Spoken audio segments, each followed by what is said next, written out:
tekadnya kolbu atau inginnya kolbu untuk mendapatkan sesuatu yang disukainya di masa depan. Nah, apa saja itu? As-siqah bi judil karam, percaya kepada kebaikan Allah Subhanahu wa taala. Nabiullah Ibrahim pernah didatangi oleh penyembah api. Beliau ini biasanya siapapun yang datang itu dibuatkan makanan, disembelihkan kambing. Maka muncullah cocok logi orang sekarang, kenapa kalau ada orang datang terus kita buatin kebuli? Ya nggak nyampe ke sono ya. Tapi Nabi Ibrahim ketika ada tamu, beliau buatkan makanan paling enak. Giliran datang penyembah api, berhala, penyembah berhalanya api. Ibrahim, la tatbakh lahu. Kenapa engkau wahai Ibrahim tidak mau masak untuk orang itu? Cuma karena dia beda agama dengan kamu. Aku ut'imuhu sab'ina marrah fil yawmi ma'a kufri. Aku memberinya makan 70 kali setiap hari. Makanan apa aja ya? Makanan fisiknya, jasadnya, pikirannya, satu sel di tubuhnya. Itu lebih dari 70 kali setiap hari. Sedangkan dia kufur kepadaku. Dia tidak kufur kepadamu. Ini teguran Allah kepada Nabi Ibrahim. Apalagi makna daripada ar-raja? Qurbul qalbi min lutfir rabb. Rasa dekat kalbu kepada kelembutan Allah. Ini orang-orang yang jauh dari kelembutan ini akan salah kalau udah berbeda faham dengan orang. Ya, ini tersisa nih orang-orang begini, dikasihan. Ya. Perbedaannya membuat dia tidak bisa nyaman hidup. Kasihan orang-orang seperti ini. Berarti di kalbunya kurang rajanya, mungkin khaufnya kebanyakan. Ya. Yang berikut makna daripada ar-raja adalah sururul fuadi bi husnil mi'ad, hayatul qalbi bil amali, an-nazru ila rahmatillahi, ila sa'ati rahmatillahi tabaraka ta'ala. Intinya ada di bagian akhir, memandang keluasan rahmat Allah Subhanahu wa ta'ala. Maka orang-orang yang sempit cara berpikirnya akan sempit kalbunya, akan sempit juga dia dalam memandang luasnya rahmat Allah Subhanahu wa ta'ala. Raja ini nggak boleh ada kecuali ada khauf, ada rasa takut, takut dimurkai Allah. Raja ini harap kepada rahmat Allah. Saya sudah jelaskan di bulan yang lalu, al khauf bi jalalih, ar raja'u bi jamalih. Khauf itu karena keperkasaan Allah Subhanahu wa taala. هدانا لهذا وما كنا لنهتدي لولا أن هدانا الله أشهد أن لا إله إلا الله أشهد أن محمدا عبده ورسوله اللهم صل وسلم وبارك على سيدنا محمد وعلى آله وأصحابه ولبيته وذريته أجمعين. Baik Bapak Ibu jemaah subuh yang diberkahi Allah, kita masuk ke bab Ar-Raja ya. Ar-Raja dari kitab Hadaikul Haqaiq, taman-taman dari hakikat. Sebelumnya al-khawf ya. Ar-raja fil lughati al-amal ya. Sebelumnya mari kita baca surah Al-Fatihah. Semoga Allah memberkahi kita yang hadir, disampaikan keberkahan ini kepada siapa yang disurunkan Al-Fatihah kepadanya, Sayyidina Muhammad sallallahu alaihi wasallam, dan kepada zuriatnya, ulama-ulama pewarisnya dan pengarang.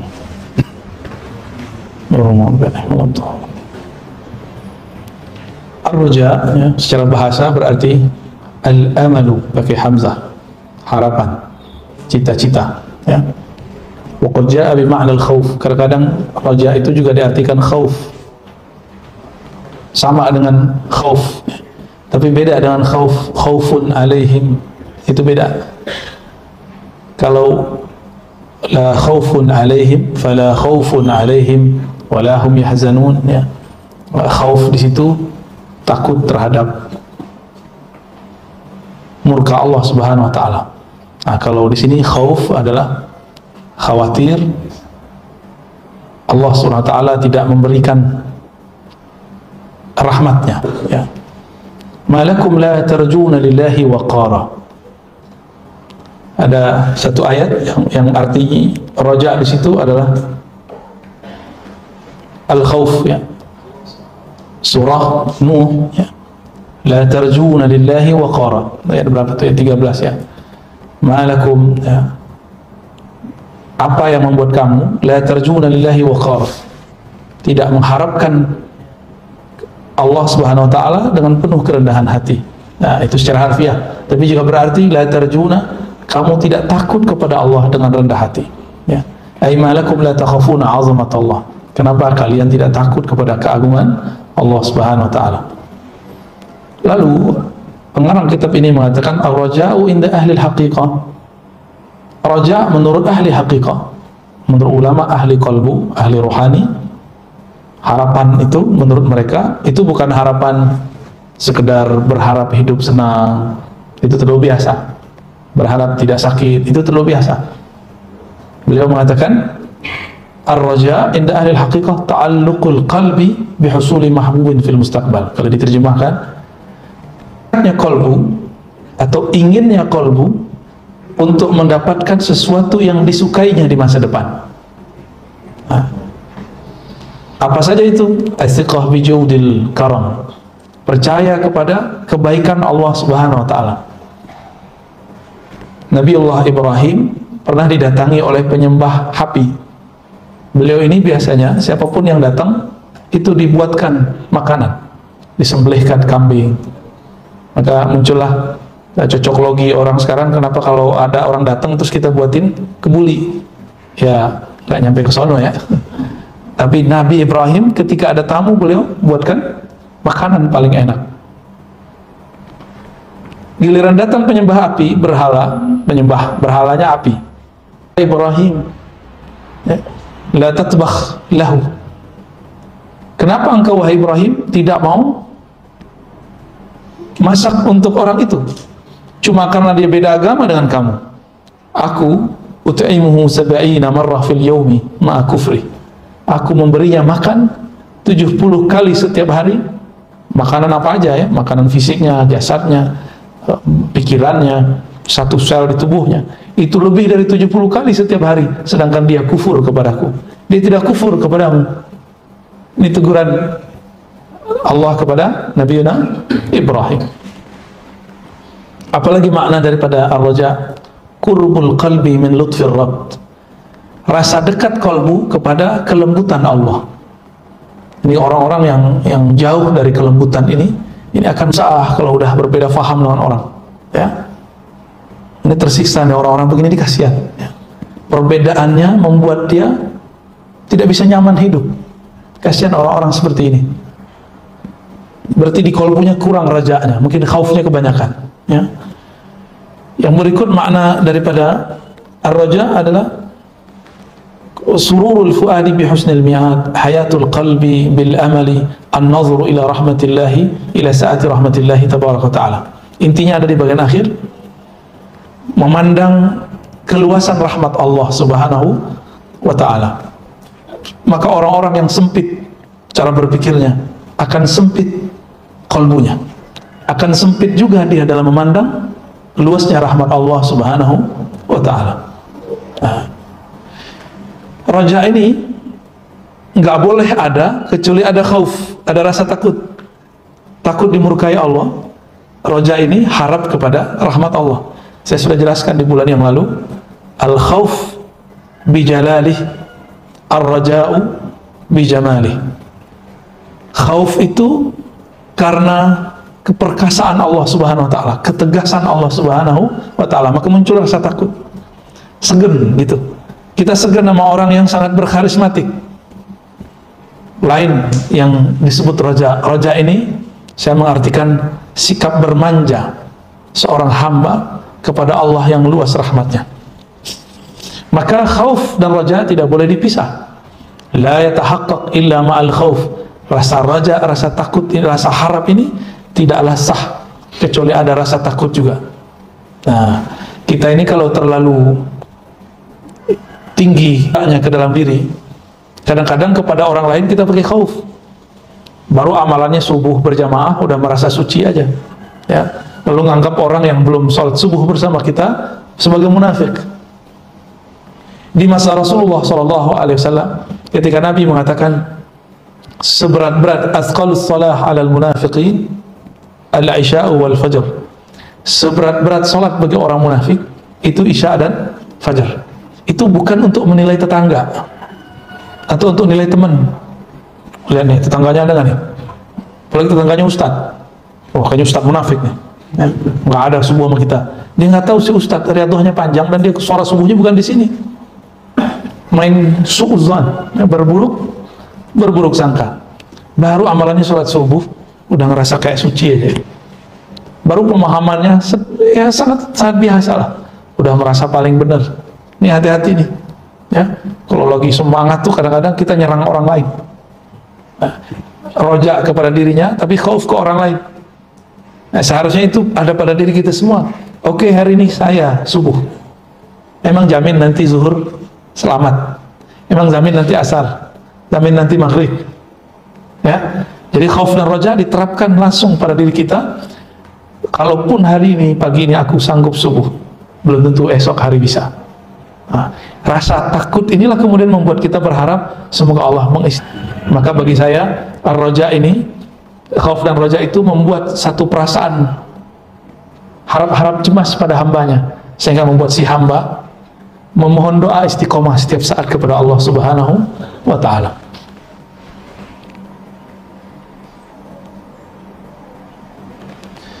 Kalau ada orang takut tapi tidak ada rasa harap, nanti yang terjadi al-qunut min rahmatillah, berputus asa dari rahmat Allah. Sebaliknya, dia ada rasa harap kepada rahmat Allah, tapi takutnya kurang. Maka orang ini terlalu percaya diri, ya, udah ngerasa wali Allah aja ya, udah ngerasa kelompoknya benar, kelompoknya mungkin benar, dianya nggak benar. ولهذا قال بعضهم كل من خرج يقتبس نارا فنوديه بنبوة وكل ما لا تخاف أخوف مما تخاف كما قال تعالى والذين يؤتون ما أتوا وقلوبهم وجلة. Oh enggak apa-apa. Tapi yang ini belum saya bacakan. Ya. Tenang aja. Ya. Kurikulumnya mengikuti yang ini aja. Ini kan salah tulis ini. Ya. Al-Huzn. Diganti aja Ustaz.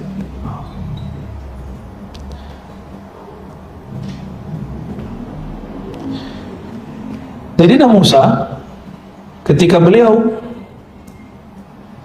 berjalan, beliau dikejar-kejar oleh Firaun. Nah, di saat itu beliau kemudian mendapatkan harapan. Tiba-tiba dia melihat ada dua perempuan ngambil air, tapi sepertinya kesusahan. Sayyidina Musa dapat wahyu dari Allah, bantu orang itu. Maka dia bantu. Ternyata itulah bantuan sedikit, itulah mulai harapan bagi Sayyidina Musa untuk membangun dakwahnya. Ini kan belum saya ceritain. Ya, bulan lalu belum diceritain kan? Ya, belum saya ceritain. Jadi nggak ngikutin yang ada ya. Nanti nyampe di sana insyaallah. Akhirnya Allah bukalah rahasianya. Perempuan yang dibantu itu adalah anak seorang nabi. Ya, Nabi siapa namanya? Nabi Syuaib. Ya. Konon katanya Nabi Syuaib itu berbicara bahasa Arab dan bahasa Ibrani. Ya, Nabi Syuaib. Syuaib secara bahasa Arab itu tasghir dari sya'bun, cabang kecil. Ya. Coba lihat di sini kisahnya. Si perempuan ke Nabi Musa berdua. Nah, ini sejarah pertama kali yang saya temukan. Perempuan melamar dengan bahasa halus, bapakku manggil kamu, gitu. Itu cara perempuan melamar tuh Pak. Ente belum paham coba. Ya. Dari perempuan dulu, ya. Bapakku mengundangmu datang. Ya. Ternyata ketemu Nabi Syuaib. Nah, si perempuan ternyata ngomong, ngajuin proposal sebelum datang Nabi Musa. Wahai ayahanda, itu yang menolong kami orangnya baik dan kekar, kuat, ya, kawi. Nah, ini proposal dari si anak. Oh, Nabi Syuaib tahu putrinya kalau muji seorang laki-laki pasti senang sama laki-laki itu, karena si putrinya tidak pernah memuji siapapun, laki-laki manapun. Dan Nabi Musa memang laki-laki terkuat di zamannya. Bisa bayangkan itu di zaman terjadi pertengkaran antara Bani Israel dan orang-orang Mesir, beliau cuma mukul sekali, itu tumbang langsung lawannya. Ada yang bisa begitu, Pak? Itu silat Nabi Musa namanya, Pak. Ya, nggak perlu pakai baca buku, itu norak itu ya.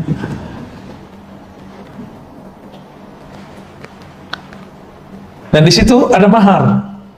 Maharnya apa? Bekerja, membantu merawat hasil ternak Nabi Syuaib. Jadi memang nabi-nabi dari dulu beternak kebanyakan, karena itu pekerjaan paling mudah dilakukan. Tapi jangan dibayangin dulu kayak sekarang ada air keran. Dulu orang ngambil air itu ke sumur. Sumur itu bukan kayak sumur bor.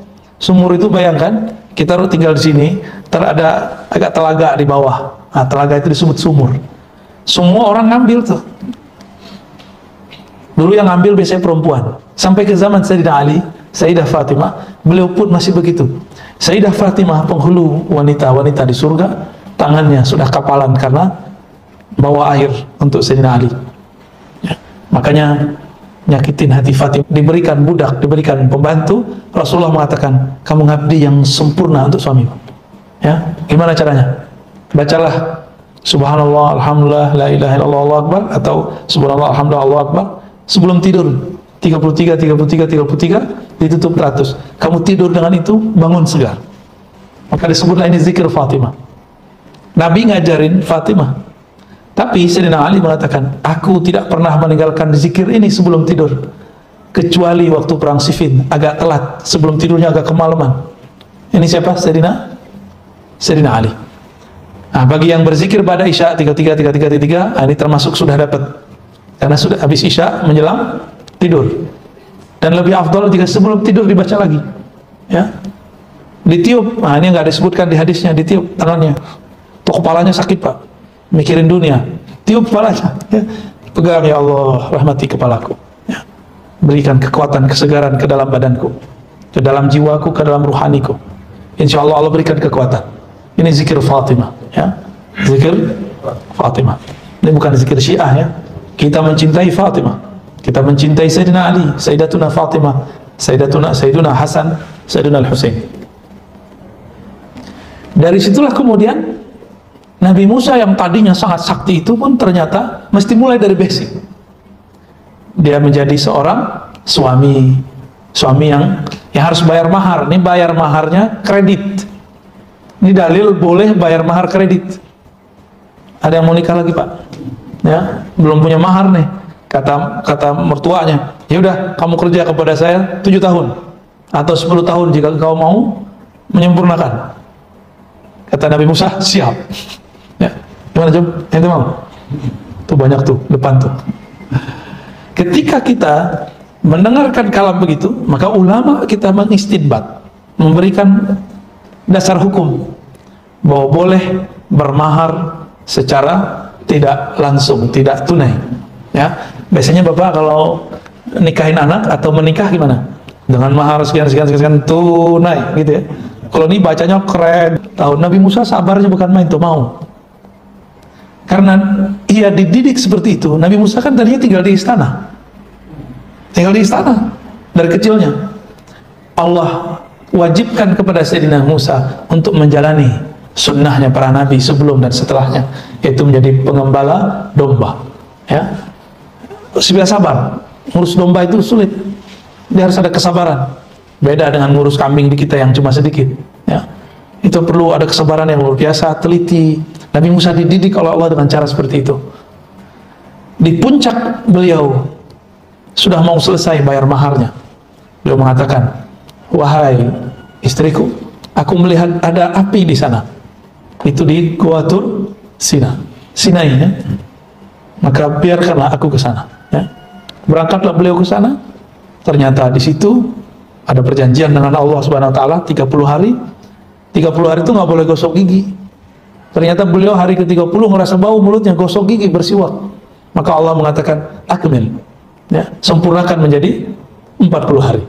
Itulah dasar kenapa Sayyidina Musa riyadhah latihannya 40 hari. Karena latihan selama 10 tahun ditambah 40 hari itulah Sayyidina Musa kemudian membangun harapan yang luar biasa ketika berdakwah kepada Firaun. Ini coba antum lihat ya. ketika berdakwah kepada Fir'aun, masih diperintahkan oleh Allah, datanglah kepadanya, ingatkan dia. Itu kepada orang kafir loh. Wa qulu qawlan layyina, katakan kata-kata yang layyin, yang lembut. Itu Fir'aun loh ya. Kepada Fir'aun yang mengaku dirinya Tuhan dan zalim, membunuh semua anak-anak yang ada di masa Nabi Musa. Jadi zaman Nabi Musa tidak ada orang yang seumuran dengan dia kecuali dibunuh. Nabi Harun lebih kecil jauh. Ada anak bayi baru lahir di kaum Bani Israel, bunuh, begitulah terus. Jadi Nabi Musa ini satu-satunya laki-laki yang dia tidak ada orang yang seumuran dengannya. Nah, di saat itu Fir'aun yang sudah ratusan tahun umurnya, ya, Ramses II katanya, atau Ramses sekian, subhanahu wa ta'ala. Ini aneh, kita berdakwah atau menegur orang yang masih beribadah kepada Allah, kita samakan dia dengan Fir'aun. Fir'aun pun di dalam faqula lahu qawlan layyina, ya. Jadi Allah berkata kepada Nabiullah Musa dan Harun, faqula atau faqulu dalam beberapa riwayat, tapi yang sering kita baca faqula lahu qawlan layyina. Maka katakanlah kepadanya, wahai Musa, wahai Fir'aun, kata-kata yang lembut. Apa kata beliau? Hadza rifquhu azza wa jalla biman kana yadda'i ar-rububiyyah. Ini adalah kelembutan yang Allah ajarkan ke Nabi Musa kepada Fir'aun yang merasa dirinya Tuhan. Masa kepada orang yang masih nyembah Allah kamu lebih keras? Ya, kita ini terhadap orang yang berbeda politik dengan kita, padahal dia masih nyembah Allah, sudah begitu. Jadi kita ini lebih zalim daripada orang-orang yang hidup di zaman itu. Ini Nabi Musa tidak diperintahkan langsung melawan Fir'aun, tapi diperintahkan ngomong yang lembut. Saya waktu itu, waktu zaman-zaman kita lagi ramai politik, saya bilang saya nggak nyoblos dia, tapi saya nggak mau mendoakan terburuk bagi dia. Saya mendoakan jika yang saya coblos terpilih semoga adil, jika dia yang terpilih semoga Allah beri hidayah. Itu yang kita doakan. Kita ditakbirin Pak, nggak jauh dari masjid sini, dibentak saya pakai takbir. Yuk kita takbirkan lagi. Ya, takbir makanan harian kita, sholat. Ya. Takbirnya di luar, saya panggil takbir di dalam. Kamu takbir di sini, maka ini akan terjadi lagi. Ya. Begitu ternyata para politikus ini berhati tikus. Kalau sudah berhati busuk, maka agama pun mereka perkosa untuk kepentingan agamanya, kepentingan politiknya. Nauzubillah min dzalik. Lalu melupakan adat-adat Qur'ani. Nah, ini jangan sampai terjadi lagi ke depan. Walaupun saya agak sedikit pesimis ya, mungkin terjadi lagi.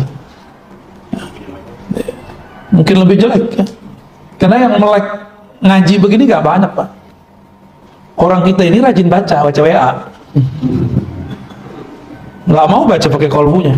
Padahal membaca itu ada syarat. Iqra bismi rabbikal ladzi khalaq. Membaca itu ada syaratnya. Membaca itu dengan nama Allah yang mencipta. Allah mencipta dengan Rahman dan Rahim. Nggak ada Allah mencipta dengan kekasaran. Nggak ada ya.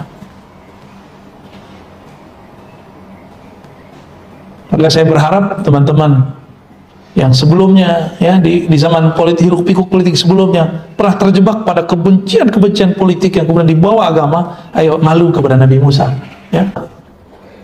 Jangan-jangan negeri ini rusak karena terlalu banyak orang suudzon kepada dirinya, kepada yang memimpinnya, kepada aparat-aparatnya, kepada orang-orang sekitar dia. Bukankah ada hadis ini diungkil juga di sini ternyata, aku berdasarkan persangkaan hambaku. Jika si hamba berburuk sangka kepadaku di negerinya sendiri, siap-siap ya, ini akan terjadi sampai ke depan. Maka saya khawatir negeri ini rusak karena kita terlalu banyak suudzon kepada Allah Subhanahu wa ta'ala. Coba mulai husnuzon, mulai husnuzon. Kalau sudah selesai bab kampanye ya selesai, jangan dibawa penyakitnya sampai ke sekarang. Tapi alhamdulillah negeri kita sudah lebih baik daripada bahkan negeri-negeri maju pun yang mereka jualan demokrasi ya. Alhamdulillah jauh lebih baik lah ya. Alhamdulillah, meskipun kayaknya masih ada gores-goresan di hatinya ya. Dalam hadis yang sahih Nabi SAW mengatakan, Wala yamutanna ahadukum illa wa huwa yahsinu dhanna billah. Janganlah kamu mati kecuali, atau janganlah kamu menghadapi kematian kecuali engkau berbaik sangka kepada Allah Subhanahu wa ta'ala. Ada yang tahu kapan mati, Pak?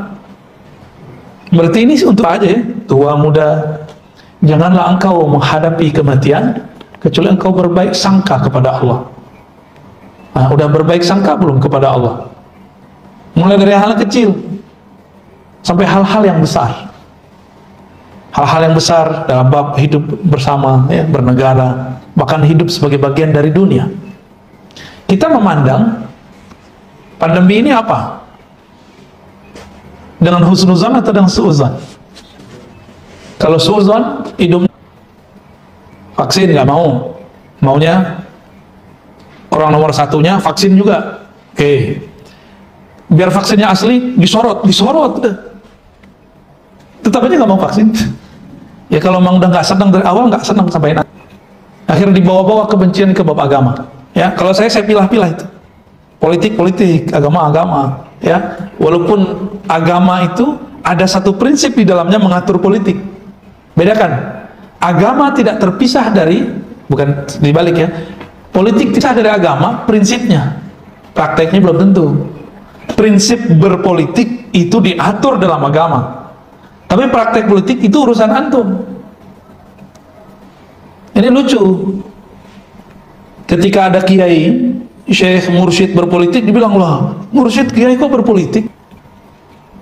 Giliran antum ditegur supaya pintar-pintar berpolitik, wah, gak boleh pisahkan agama dengan politik dan agama. Ini namanya pisau bermata dua, suka-suka ente aja namanya, ya. Ya, giliran menguntungkan kelompok dia katakan politik bagian dari agama. Giliran mursyid kita, syekh kita, kiai kita yang berpolitik, bagi dia nggak boleh. Nah, ini nggak benar juga begitu. Nggak benar begitu ya. Mungkin ke depan lebih banyak lagi kiai jadi caleg, Pak. Tambah pusing antum ntar ya. Ustadz ya. Tambah pusing kita nanti. Doakan saya tidak terjun ke dunia mau pro A, pro B, saya doakan dua-duanya. Semoga dua-duanya menang. Ya. Amin. Gimana caranya? Menang itu husnuzon. Orang yang husnuzon, berbaik sangka kepada Allah, dia menang. Aminin dong, Pak.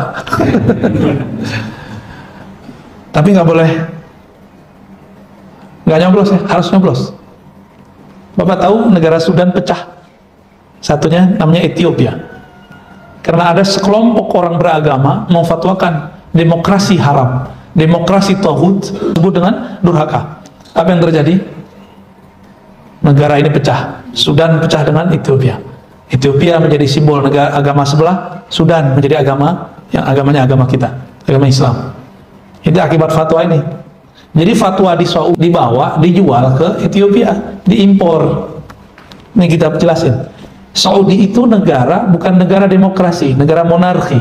Apa arti monarki? Kerajaan. Monarki besar Romawi dan Persia.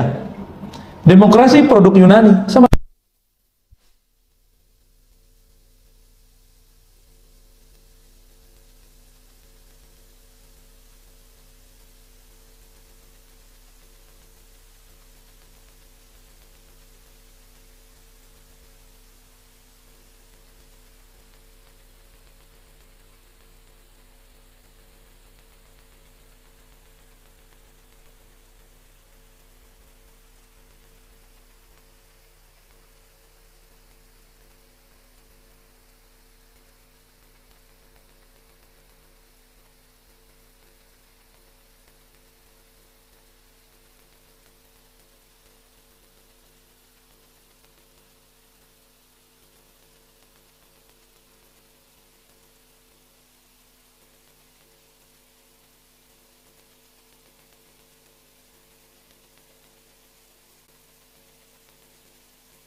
Sayyidina Luqman pernah berkata kepada anaknya.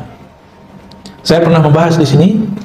Sayyidina Luqman ini sebenarnya adalah seorang nabi, tapi tidak termasuk kepada nabi yang 25. Ya. Apa kata beliau kepada anaknya? Ya bunayya, berharaplah kepada Allah. Urjullaha raja'an la ta'man fihi makrun. Berharaplah kepada Allah dengan harapan yang tidak membuat kamu merasa aman dari makarnya Allah. Jadi kita ini merasa hamba Allah, merasa dapat bantuan rahmat dari Allah, tapi nggak boleh merasa aman juga dari makar Allah. Kita ikut satu aliran, satu kelompok, dikatakan oleh kiainya, ustadznya, syekhnya, inilah thariqah terbaik, inilah manhaj terbaik. Bukan berarti antum nggak akan tergelincir. Ya. Begitu juga sebaliknya kepada orang khaf lillahi khaufan la ya'as fihi min rahmatillah. Takutlah kepada Allah dengan rasa takut yang tidak membuat kamu berputus asa dari rahmat Allah. Ya. Lalu muncullah ayatnya, surah Al-Mu'minun, ayat berapa itu? Surat Yusuf, surah Yusuf ayat 87. Innahu la yai'as min rauhillah, la yai'asu min rauhillah. Sesungguhnya tidak berputus asa dari rahmatnya Allah kecuali orang-orang yang kafir. Ya. Berputus asa itu ada terhadap diri sendiri, ada terhadap lingkungannya, orang lain, bahkan negaranya. Enggak orang-orang yang sudah memutus rahmat Allah untuk negeri ini dan mengatakan negeri kita sudah kacau, ngomong kacau tiap hari. Itu di kalbunya ada kekufuran, kufur nikmat. Ini bukan kufur murtad ya, kufur apa? Kufur nikmat. Saya sudah sering katakan Bapak Ibu Saudara yang mengasihi Allah, negeri kita Allah takdirkan menjadi negeri paling santai sekarang ini. Di negara manapun gak ada yang sesantai negeri kita. Dan ini nikmat paling besar. Nikmat paling besar. Apa yang sudah berjalan manapun, yang sudah keluar negeri manapun, negeri kita paling enak. Di sini azannya boleh speaker keluar gak? Oh, di luar mana boleh Pak. Di Bintaro sudah ada satu masjid begitu, ya. Gak boleh keluar, gak tahu satu masjid kedua masjid. Jadi azannya cuma di dalam masjid.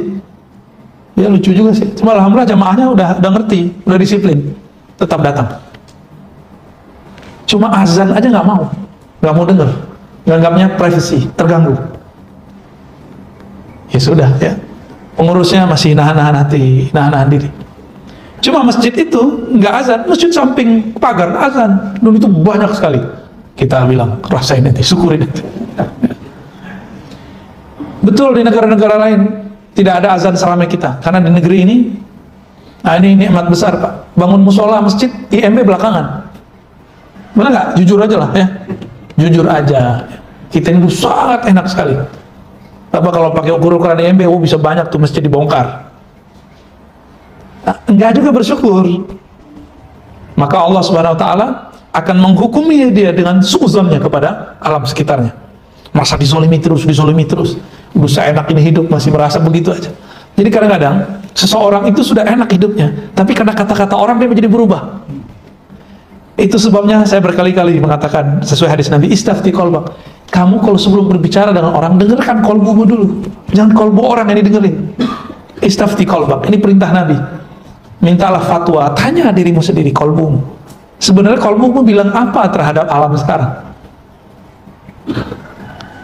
Dan nikmat negeri ini, kita bisa makan ya. Sesusah-susah orang di negeri ini, mobil ada di rumahnya, atau minimal ada 2 motor di rumahnya, ada TV, benar ya? Bukan rumah kardus saja di TV-nya, dibuka-buka lah ada motornya, dibuka lagi handphonenya lebih canggih dari handphone kita ya. Kalau handphone Bapak kali Pak ya.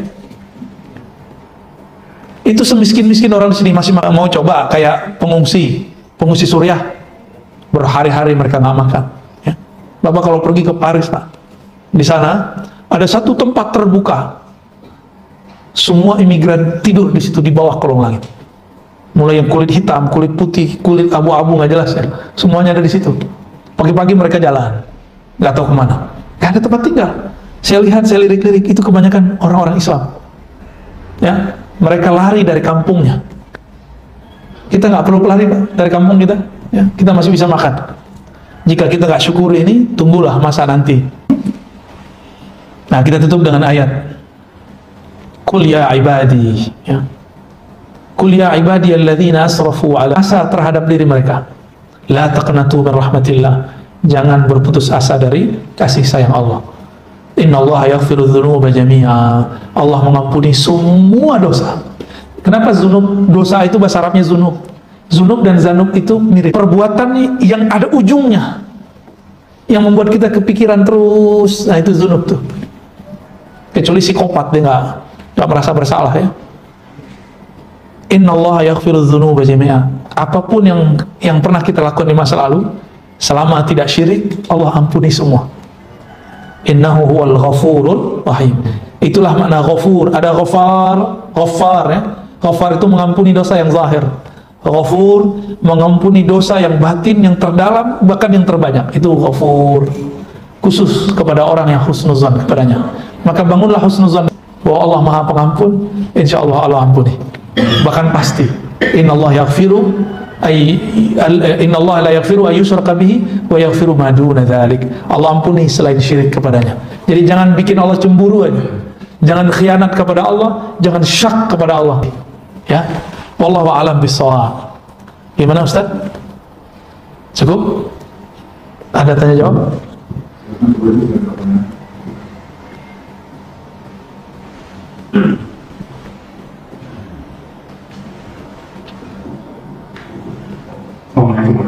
Assalamualaikum. Kemudian ada satu doa yang saya nggak ingat waktu itu dia di mana. Isinya adalah tidak ada aku, tidak ada egoku, tidak ada keinginanku, tidak ada maksudku. Yang ada hanyalah Engkau. Maka itu bagian dari kau. Dan kalau memang itu bagian dari kau, untuk bagian lainnya gimana? Ya. Itu adalah pemaknaan la ilaha illallah. Khauf dan raja lebur di dalamnya. Ya, la ilaha, ilah itu bahasa Arab artinya tempat berharap, tempat menyembah. Ya, objek yang dituju. Maka kalau kita mengatakan la ilaha illallah, ya Rabb, tiada kehendakku, tiada tujuanku kecuali Engkau. Itu la ilaha illallah. Maka seorang dai, seorang guru, seorang murid itu wajib mengamalkan la ilaha illallah. Maka di torikot saya torikot ngaji. Nah, ngamalin ngajinya gimana? Minimal setiap pagi dan sore baca la ilaha illallah 100 kali. La ilaha illallah dengan makna tadi. Makna yang paling ujung, la maksuda illallah.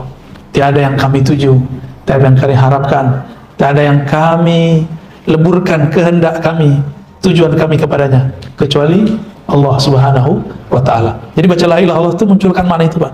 La ilaha illallah, la ilaha illallah. Bisikkan ke kalbu. Kita sudah gak ada masalah orang mau zikir keras, mau zikir lembut, itu urusan dia. Ya, yang penting keras ke dalam kalbunya, supaya kalbu yang tuli dia langsung sadar dengan kalimah ini. Itu zikir favorit saya setiap kali ba'da sholat. Ya, ternyata dalam hadis Nabi, hadis Imam Nasai, ada beberapa model zikir. Ada zikir 33, subhanallah, alhamdulillah, Allahu akbar. Tutupnya la ilaha illallah 100 sekali. Jadi 33 tambah la ilaha illallah 100. Tapi ada yang unik. Nabi berzikir subhanallah 25, alhamdulillah 25, Allahu akbar 25, la ilaha illallah 25. Di hadis yang lain enggak. Nabi mengatakan subhanallah bihamdi subhanallah 100 kali. Berarti itu cuma contoh aja. Nah, saya kalau sudah zikir la ilaha illallah bisa-bisa enggak ada angkanya, Pak. Senikmat-nikmatnya, senyaman-nyamannya, sepanjang waktu yang ada. Dan nikmat sekali. Makanannya kalbu itu zikir la ilaha illallah. Itulah makna afdalul zikri la ilaha illallah. Makanan kalbu terlezat itu la ilaha illallah. Namun harus tahu caranya. Ya, kalau belum tahu cara buatnya, maka mintalah agar dibuatkan oleh guru yang ahli. Itulah koki kalbu. Ya, ahli masak kalbu. Jangan cuma memanjakan lidah, datang ke resto karena kita tahu masakan di situ enak. Ini franchise aja, beda tempat. Yang ini enak, yang ono gak enak. Kita manjakan badan ini, lidah ini cuma karena sesuai dengan kelezatan makanan di situ. Mau antri bahkan, mau nunggu, beberapa kita lihat berdiri. Kapan kita mau antri untuk kalbu? Kapan kita mau kemanapun si ahli kalbu datang, kita papas terus, kita pepet terus, kita ngaji terus. Maka ta'lim itu adalah cara mengolah la ilaha illallah. Ta'lim apa? Ta'lim qalb, ya. Maka saya supaya terjaga kalau lagi ngajar itu Pak, biar nggak emosi, saya ceritakan malam tadi di Al-Badar ya. Saya sengaja cari sandaran Pak. Karena Nabi mengatakan jika engkau marah, duduklah. Jika masih marah, tidurlah. Nah, itulah rahasia Ustadz, marah-marah kalau lagi ceramah. Ya. Ini juga rahasianya, kenapa kita kalau khutbah dianjurkan pegang tongkat. Ya, biar ego emosinya bisa tersalurkan, nyandar di tongkat. Ya, itu luar biasa Pak, saya ngerasakan sendiri. Jadi kalau saya nggak pakai sandaran tuh, saya pegangan apa kayak saya, yang penting ada yang saya pegang. Kalau nggak, wah, udah kayak panglima perang kita di atas podium. Di atas podium doang, ya. Ketemu polisi ciut. Di jalan ketemu polisi lalu lintas. Mana STNK-nya? Wah, ciut juga kita ya. Oke, gitu Pak ya. Silakan ambil kepada ahlinya bagaimana cara mengolah, membumbui la ilaha illallah. Nanti ketemu makna itu. Ya. Cukup. Nah, ini depan dulu ya. Assalamualaikum warahmatullahi wabarakatuh. Assalamualaikum warahmatullahi wabarakatuh. Dari pembahasan yang tadi sebenarnya bagaimana kita bisa menguatkan kalau kita dengan jawaban yang tadi Pak, jika ada sesuatu orang yang berbicara A atau B atau C, kita tidak akan tahu. Tadi kan kita harus bertanya kepada kalau kita itu sendiri, nah kita belum bisa berkomunikasi itu sendiri. Itu yang pertama. Yang kedua, apa yang harus diajarkan tentang politik kepada umat Islam. Kan kita semua contohnya apa saja, mendengar, saya sendiri sih mendengar Rasul memberikan kebijakan politik tentang suatu negara atau daerah pemerintahan sehingga menjadi contoh gitu. Iya, bagus. Assalamualaikum. Bagaimana cara berkomunikasi dengan kolbu? Ya harus tahu dulu namanya Pak. Nama diri kita. Man arafa nafsahu faqad arafa rabbah. Siapa yang kenal dirinya, kenal Allah. Kolbu itu dia dapat sinyalnya dua. Satu ke akal. Si akal dipengaruhi oleh pendengaran, pandangan, lalu baru dia berpikir. Itu kemudian akan mempengaruhi akal juga. Jadi kalau nggak penting-penting aman, baca yang di grup nggak usah dibaca loh Pak, kerajinan baca, mending baca Quran ya. Lalu gimana caranya? Tenangkan kolbunya dengan zikrullah, maka kolbu akan menunjuki jalan. Ala bidzikrillah tatma'innul qulub. Ketahuilah hanya dengan menyebut nama Allah kolbu jadi tenang. Kalau belum ketemu guru yang bisa menghantarkan kita untuk mengenal diri kita sebenarnya, cukup cari dulu guru yang bisa menghantarkan kita bagaimana menyebut nama Allah dalam kolbu. Disebut dengan talqinuz zikr. Ya, cari guru yang bisa mentalkin. Ya, banyak masyayikh bisa. Ya, dicari dulu lah. Saya dulu kan lama juga nyarinya. Ya. Sampai kemudian kita dapat berbagai macam. Di sini terdapat getarannya, di sini tidak. Setelah kolbu itu terbiasa zikrullah, akhirnya dia tenang. Kalau kita tenang, baru kita bisa mendengarkan dia lagi berisyarat apa. Pernah ngeliat ada orang marah? Nah, jangan-jangan kita marah tiap hari. Kalau kita lagi marah, orang apa ngomong apa kita dengar nggak? Nggak hiraukan. Atau kita lagi cemas nih, kusak-kusuk, bisa nggak kemudian? Jangan kemudian hari ini nyuruh, nggak tenang. Ya, handphone ketinggalan, padahal di sakunya. Kacamata nggak tahu di mana nih, padahal udah kacamataku. Ya. Itu sering terjadi, ya, sering terjadi. Jadi tenangkan kolbunya dengan zikrullah. Zikir di kolbu itu khusus Asmaul Husna tanpa menyebut kata-kata lain, misalnya Rahman, ya Rahman, ya Rahman, itu aja. Allah, itu aja. Tapi itu ada tekniknya, ya, supaya kolbu ini bisa menyerap nama ini. Itu yang pertama ya. Jadi zikir kolbu kan, dan nanti berbicara apa. Terus yang kedua tadi tentang, ada nggak contoh langsung dari Rasulullah beliau mempunyai kebijakan politik? Yang pertama saya kasih tahu, di masa Rasul Shallallahu Alaihi Wasallam, Nabi itu politiknya di pola Makkah belum ngalah. Bahkan di pola Madinah beliau maju mundur, bahkan di tahun ke-6 masih ngalah ketika perang Hudaybiyah. Bukan perang, ini perjanjian Hudaybiyah. Perjanjian itu kan dibuat ketika Nabi hendak mau masuk kota Mekah, dihalangi. Berarti belum mundur juga sejenak. Jadi kebijakan politik Nabi itu sering ngalah untuk menang, sering ngalah untuk menang. Apalagi Nabi SAW awal-awal, karena Madinah itu kota kecil, kota Yathrib, Nabi yang bikin. Karena ketika Nabi masuk kota Madinah, banyak rombongan imigran pindah, jadilah Madinah kota yang hidup. Jadi hidup kota Madinah. Tadi disebut kota Pak Yathrib gitu. Yathrib itu nama orang, ya kampung desa lah, desa Yathrib. Lama-lama jadi kota besar, maka disebutlah Al-Madinah, kota besar An-Nabawiyah, yang sudah diwarnai, dihidupkan oleh Nabi SAW. Cara Nabi menghidupkan kota itu, ini contoh, Nabi mau bikin masjid, pakai tengkar nggak Nabi bikin masjid? Tengkar dulu baru bikin masjid ya. Ya di sono nggak kunut, ini kunut. Nah gitu. Atau pengajian kita nggak di sini, di sono. Itu di beberapa masjid cuma masalah kunut Pak, itu buat masjid baru. Sekarang udah beda lagi nih. Udah beda lagi, masjidnya hilang. Bangunannya masih ada, masjidnya udah hilang. Paham maksudnya ya? Nabi itu ketika jalan masuk kota Madinah, itu tangannya dipegang, dicium tangan semua orang yang lewat, ya. Tangan Nabi dipegang, ya. Selama mereka masih bisa megang tangan Nabi. Tapi Nabi berombongan, ya. Terus kata semua kaum, semua suku, wahai Rasulullah, bangunlah masjid, bangunlah rumah di komplek kami, di klan kami, di suku kami, di sini banyak tanah kosong. Nabi mengatakan, da'hu, biarkan otakku, fa innaha ma'murah, dia sedang diperintah oleh Allah. Terus sampailah di depan rumah Abu Ayyub Al-Ansari. Nabi kemudian kaget, si onta ternyata berhenti di sana, lalu duduk di sana. Ia buruk, duduk.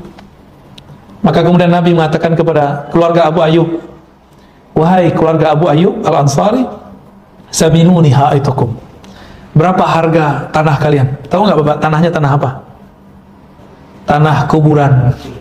Itu tanah kuburan yang dijadiin masjid. Kuburan orang-orang musyrik di situ. Jadi Nabi cari tanah yang udah nggak bakal dijual orang, yang orang udah nggak perhatiin, dan tidak ada yang berbangga dengan tanah itu. Abu Ayyub tinggal di depan itu, di depan tanah kuburan. Orang nggak ngira Abu Ayyub bakal diperhatikan Rasulullah SAW. Ternyata di dalam batinnya dia berdoa, ya Allah, kami nggak punya apa-apa. Tanah ini semoga bisa menjadi tempatnya Rasulullah SAW. Jeritan hatinya, munajat kolbunya didengar oleh Allah Sami'un Alim. Ya, berarti Nabi pendirian politiknya, keputusan hal terkecil pun itu pakai wahyu. Kita kan nggak dapat wahyu, Pak. Ada yang dapat wahyu, kecuali anaknya namanya Wahyu. Nabi kasih kisi-kisi. Falisolli rakaatain, berwudu yang bagus, sholat 2 rakaat, disebut sholat istikharah atau sholat hajat. Maka kita menyarankan kepada pemimpin-pemimpin di setiap masa, dimanapun dia, walaupun dia cuma memimpin keluarga sampai memimpin negara, sholat istikharahlah setiap hari untuk semua urusan kita, atau sholat hajat. Nabi SAW pernah membangun MOU politik dengan orang-orang Yahudi, tapi mereka berkhianat, membocorkan strategi Nabi. Andainya Yahudi tidak mengkhianati Rasulullah, mungkin sampai saat ini kita dibolehkan membuat MOU dengan mereka. Tapi di Nawaqidul Islam, ya, di syarah-syarah Nawaqidul Islamnya Muhammad Wahab, itu disyarah oleh ulama-ulama belakangan, ulama pengikut dia. Siapa yang bekerja sama dengan orang-orang musyrik, maka kufur. Ini ditolak oleh para ulama. Kenapa? Yang kerja sama Amerika siapa? Saudi kan? Maka fatwa itu ditentang oleh ulama-ulama mereka sendiri. Yang kerjasama, yang buka kerjasama hubungan bilateral dengan Israel siapa? Saudi, Pak. Berani ulama Saudi ngeluarin fatwa, masuk penjara dia.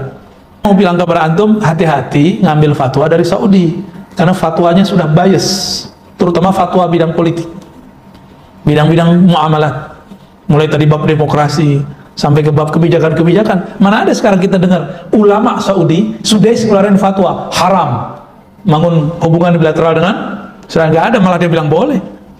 Bener nggak? Imam Masjidil Haram loh, Salafi loh dia, Pak. Tapi kayaknya banyak juga Salafi mengeluarkan dia. Berarti dia Salafinya sudah beda. Salafi Masjidil Haram udah beda lagi dengan Salafi masjid sini, ya. Ada di sini Salafi, Pak. Ya, tanya tuh, itu imam ente gimana tuh, ya. Baik, kira-kira itu sudah jam 6 kurang 10, ya. Ada satu lagi. Oke, baik.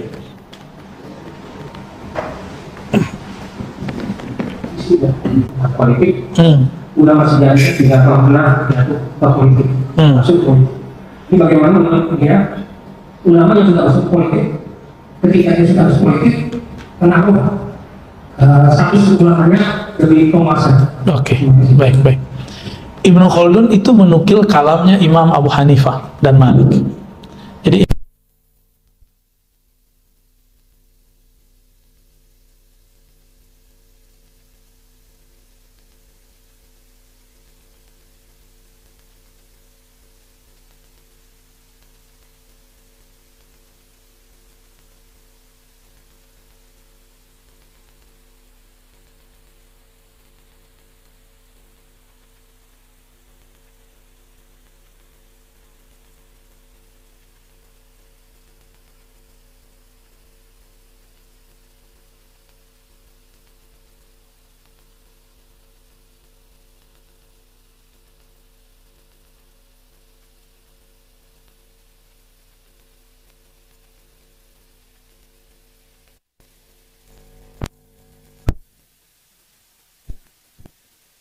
dominan nubuatnya daripada mulknya, kekuasaannya.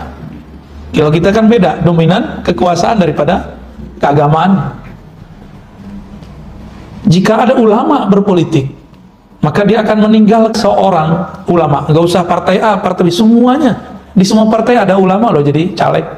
Ya, partai apa aja ada Pak. PKB, PKS, PBB, apalagi. Ini serba salah sih kalau jadi ulama. Nggak berpolitik, dikata-katain sama jamaahnya.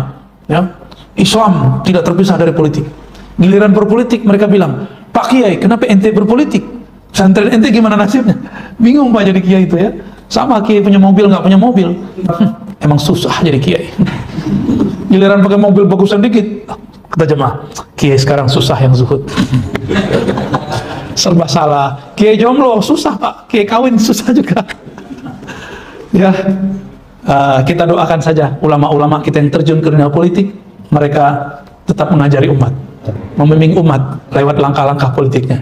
Amin ya rabbal alamin. Untuk pemimpin di negeri ini dan semua negeri-negeri umat Islam dan semua ulama-ulama di negeri ini dan di negara-negara muslim dan umat Islam semuanya, kita kirimkan untuk mereka surah Al-Fatihah. Bismillah.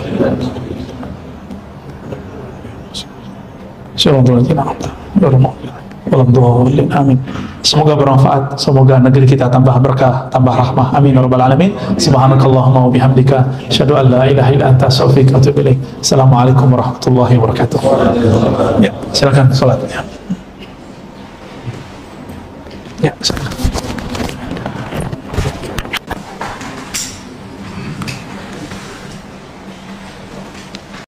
Mm-hmm.